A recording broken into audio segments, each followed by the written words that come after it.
Hello there. Today is April 22nd, 2020, and we are currently in the midst of a global pandemic with the COVID-19 virus, and all of us are having to stay at home and away from our friends and other family members.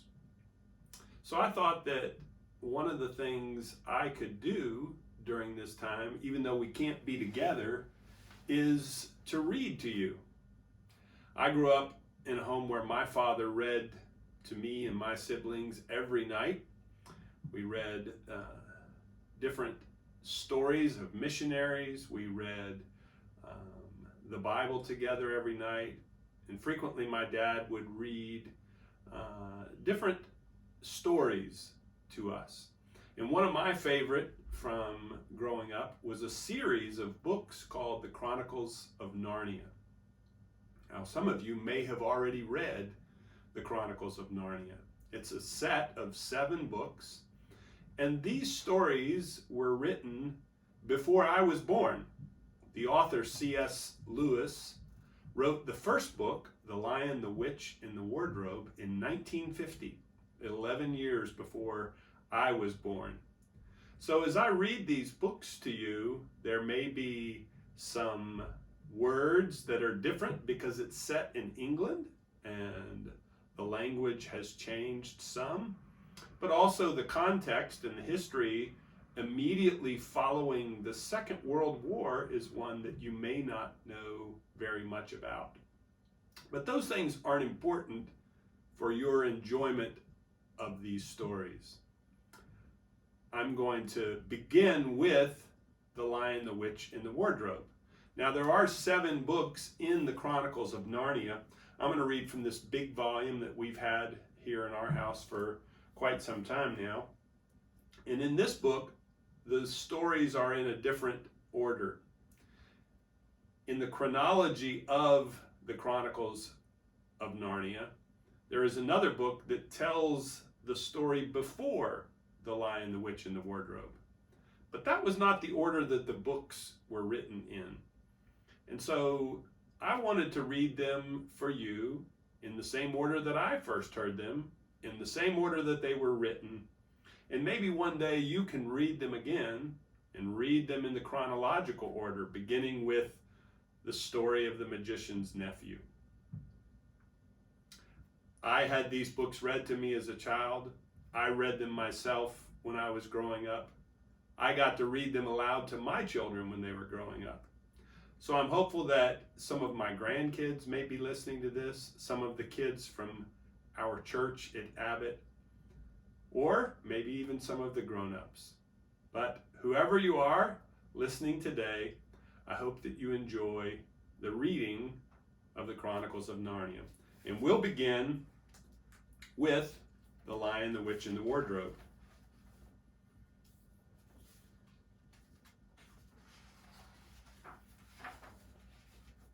Chapter 1. Lucy looks into a wardrobe. Once there were 4 children whose names were Peter, Susan, Edmund, and Lucy.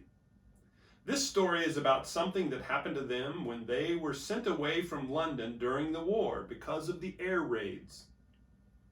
They were sent to the house of an old professor who lived in the heart of the country, 10 miles from the nearest railway station and 2 miles from the nearest post office.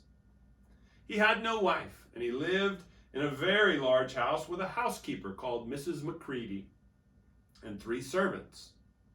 Their names were Ivy, Margaret, and Betty, but they do not come into the story much. He himself was a very old man with shaggy white hair which grew over most of his face as well as on his head, and they liked him almost at once. But on the first evening, when he came out to meet them at the front door, he was so odd-looking that Lucy, who was the youngest, was a little afraid of him, and Edmund, who was the next youngest, wanted to laugh and had to keep on pretending he was blowing his nose to hide it.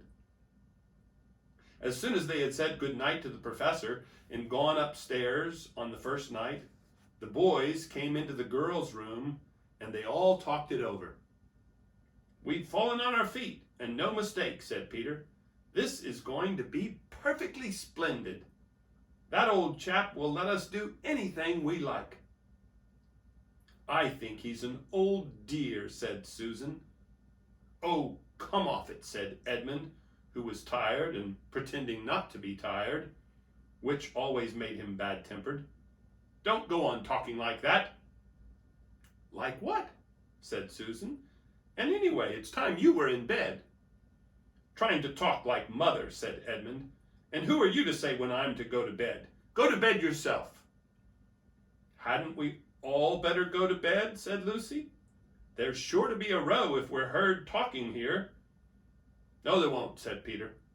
"I tell you, this is the sort of house where no one's going to mind what we do. Anyway, they won't hear us. It's about 10 minutes' walk from here down to that dining room, and any amount of stairs and passages in between." "What's that noise?" said Lucy suddenly.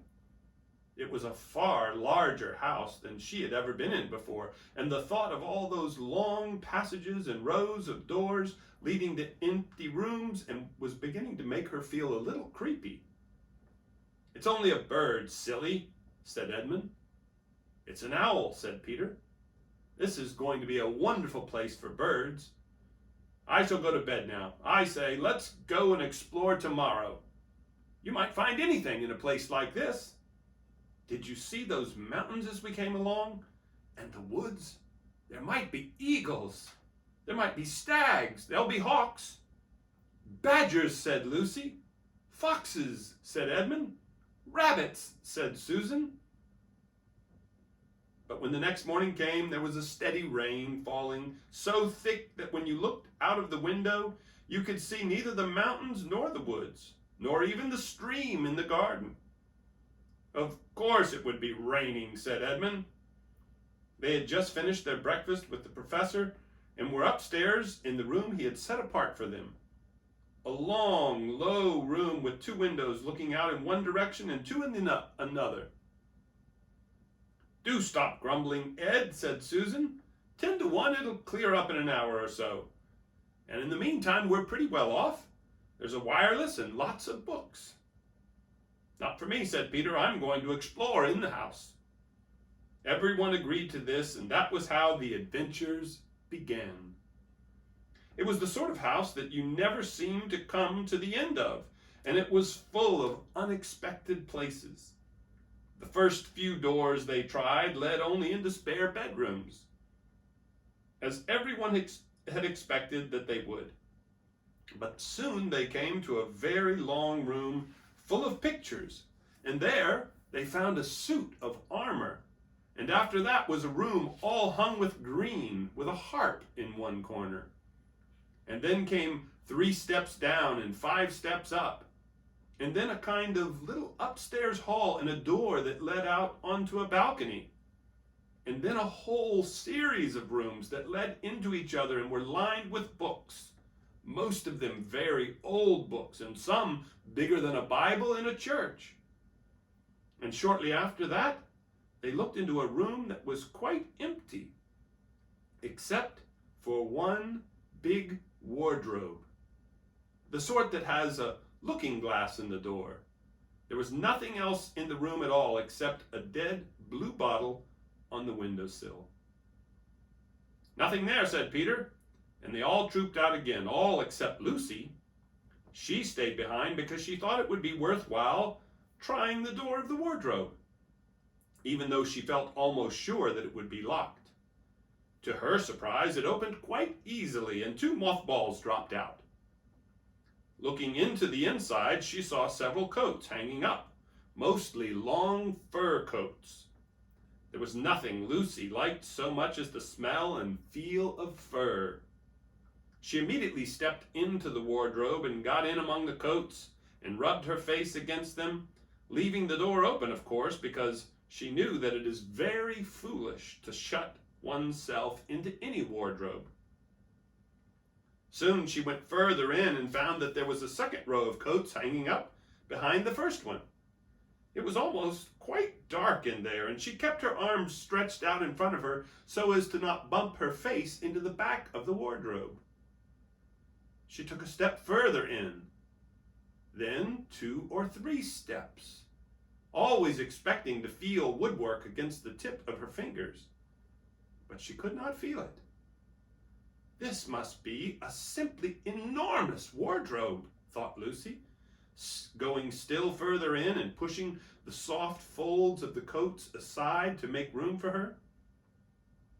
Then she noticed that there was something crunching under her feet. I wonder, is that more mothballs? She thought, stooping down to feel it with her hand.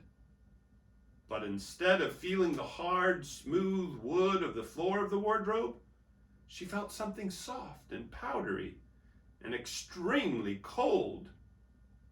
This is very strange, she said, and went on a step or 2 further. Next moment, she found that what was rubbing against her face and hands was no longer soft fur, but something hard and rough and even prickly. Why, it is just like branches of trees, exclaimed Lucy. And then she saw that there was a light ahead of her, not a few inches away where the back of the wardrobe ought to have been, but a long way off. Something cold and soft was falling on her.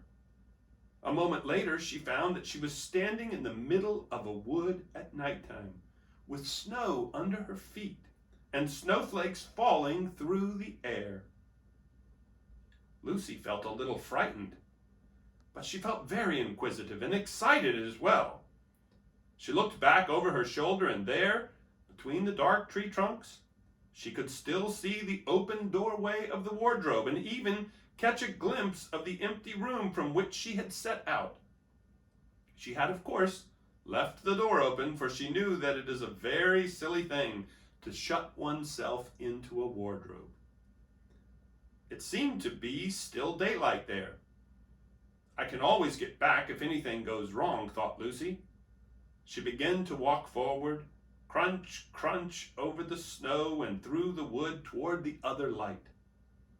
In about 10 minutes, she reached it and found it was a lamp post. As she stood looking at it, wondering why there was a lamp post in the middle of the wood and wondering what to do next, she heard a pitter-patter of feet coming toward her.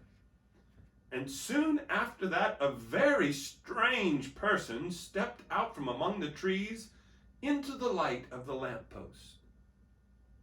He was only a little taller than Lucy herself, and he carried over his head an umbrella, white with snow. From the waist up, he was like a man, but his legs were shaped like a goat's. The hair on them was glossy black, and instead of feet, he had goat's hoofs. He also had a tail, but Lucy did not notice this at first because it was neatly caught up over the arm that held the umbrella so as to keep it from trailing in the snow. He had a red woolen muffler around his neck, and his skin was rather reddish too. He had a strange but pleasant little face with a short pointed beard and curly hair, and out of the hair there stuck 2 horns, one on each side of his forehead. One of his hands, as I have said, held the umbrella. In the other arm he carried several brown paper parcels. What with the parcels and the snow, it looked just as if he had been doing his Christmas shopping. He was a fawn, and when he saw Lucy, he gave such a start of surprise that he dropped all his parcels. "Goodness gracious me!" exclaimed the fawn. That's the end of chapter 1.